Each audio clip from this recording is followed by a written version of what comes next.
Duncan Logan, you're from Rocketspace. How do you have a startup and after 1 year have 500 people working for you? Yeah, it's they don't all work for me, but yeah, it's a very rare problem to have, especially when you're trying to get office space. When you say we're 1 year old and we need space for 500 people. But no, Rocketspace is a community of 112 startup companies. They're all seed funded, they're all in technology, and they work in our facility building their own companies and their own products. So you're a sophisticated landlord and you supply, what kind of services do you supply?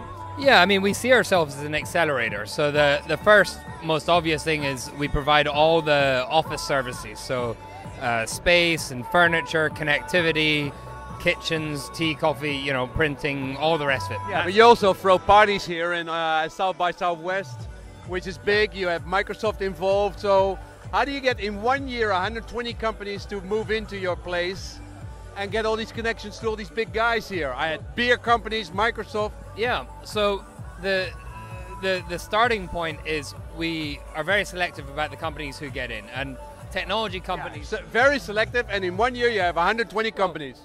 So we have companies like Zarly or Spotify. You know, we look deliberately for the best companies, and there's a really strong herding mentality around great CEOs. So good companies want to be surrounded by other good companies. So once you've got a couple of these, Uber was one of the early companies in Rocketspace, they attract other companies, and soon that kind of trickle becomes a stream and then becomes a flow. So we get about 4 companies a day applying to be in Rocketspace, and we take in 10, 12 a month, something like that. Okay. And yeah, with regards to the services, once you have great companies in there, then the venture capital community want to be involved with you. So all the great VCs are there, and once you have the great VCs, more companies. And then what we're doing here at South by is announcing our corporate program. So we now have a lot of big corporates like Microsoft, like Pearson Media, like Bush, or what is the beer company? Anheuser-Busch, yeah. Budweiser, yeah. Budweiser. So they're looking at, you know, new ways. I see it as a great, it's a symbiotic relationship, because as a startup, you want that core anchor customer. And as a big corporate, you're looking for the new way to get your product into the market, into social media. So Anheuser-Busch will be looking for all sorts of products, social products that they can get their brands, you know, to do that, converting strangers to friends, friends to fans, and fans to customers. Okay, so this is basically becoming a center where you connect to the inside world, to the outside world, to venture capital, big companies. How many startups have you done so far, Duncan? Myself, I've done 5. Well, I guess officially 4. I've started 4 myself. I was involved in a friend's startup that did very well. Yeah, so give me some names of startups. So my first company was called CityPro, based out of London and Berlin. That was a great company. I then joined Message Labs, which was a phenomenal European company. We sold, Ben White was the founder there. He sold it to Symantec for 700 million in 2008. So that was interesting to be part of. Fascinating to see a company grow and be part of a company that grows so fast. But I've also had 2 failures. My first company in America, National BLS, I put a lot of money into it and I just couldn't. Yeah, and it was about real estate and real estate prices going down. That worked.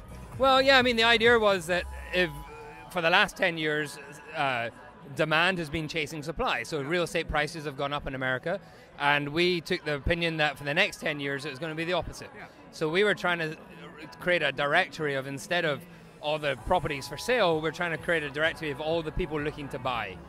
And one of the things you learn, you know, as an entrepreneur is sometimes the most obvious ideas are very hard to execute, because the industry has its requirements and it's, you know, people don't want to.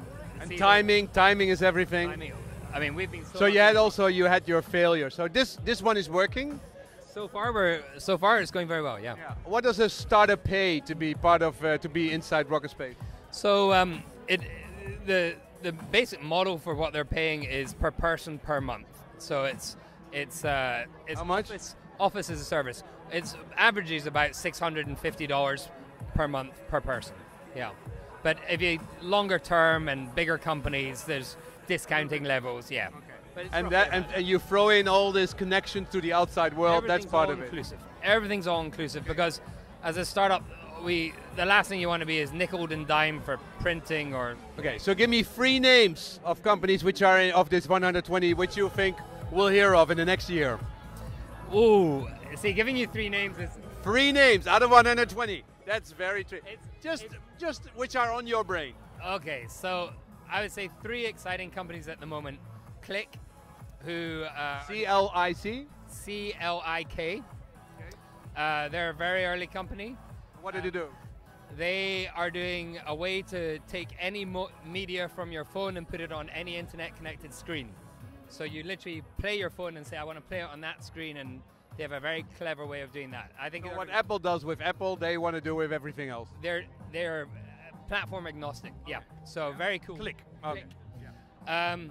Another company, I'm trying to think of ones which are out there. I think obviously we have Spotify is doing. But that's not your. That's not because they're part of your. No. So another one I would say would be Whitley, who are taking your social. They're looking into your social profile. And see if you're compatible with other people. And well, not just that, but I think there's a really good business application for that. You know, if iPhone, if you're a very advanced technology person and you're phoning Dell technical support, they would put you straight into their 3rd line support. Whereas if my mother was phoning Dell, it would be 1st line. They can judge how technical you are by your social graph. So I think that's got a very good application. We interviewed them. We like them. Here at South by Southwest, free drinks at this party, thanks to this guy and Microsoft is paying. Thank you, Microsoft.